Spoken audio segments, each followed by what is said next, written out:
Now, Black Soulstone was calling for something that was a lot more realistic and less stylized than some of our previous work. But when I say realistic, that's not quite the same as reality, and everything is very designed, and I would say the stylized reality is what we were really going for.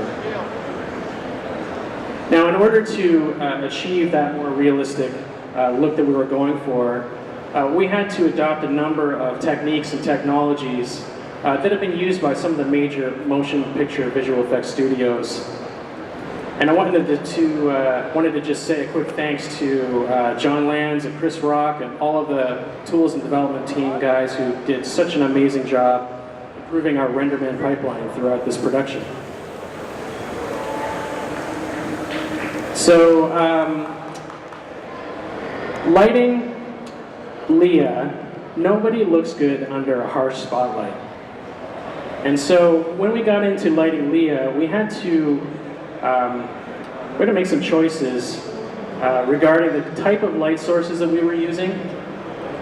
And here I'll show you a couple of different lighting passes that we did for Leah for this particular shot. And I'll talk a little bit more about what I'm mentioning here. Light can be hard or soft.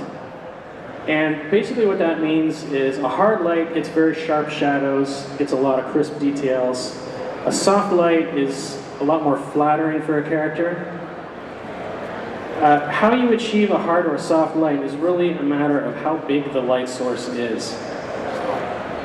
So we took some liberties here with Leah, and what we did was we combined elements from a hard spotlight, like the specular details on her face, with this sort of softer roll-off that you see on this soft area light, and we combine them together to achieve the final result.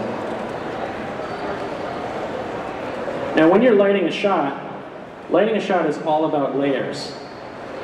And there's two kinds of layers that we deal with in lighting that I'll talk about. The first I call lighting passes. So here you can see some of the different lighting passes for Leah. We've got key light, rim light, environment, fill.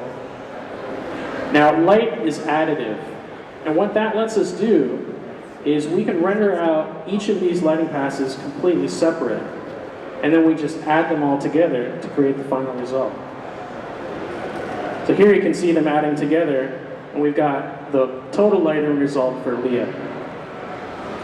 Now, once we've added all of these lights together, we can turn around and tint each one of them to a different color and intensity in order to control the final lighting for the scene.